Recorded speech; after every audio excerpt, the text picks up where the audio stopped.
असह्य होतंय तुला सगळं. इतका भार घेऊन फार ओझं वाटतंय ना तुला.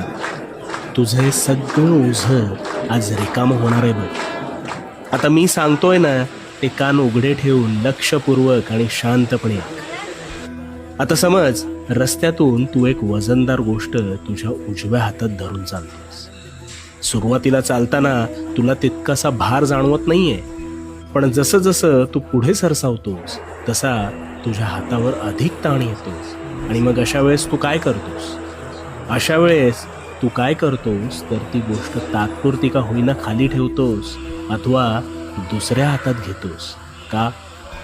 कारण भार झेपेनासा झाल्यावर त्यावर त्याच वेळी तू तत्परतेने मार्ग काढतोस आणि त्या हातावरचा भार टाळतोस. श्री स्वामी समर्थ. मग यातून काय कळलं?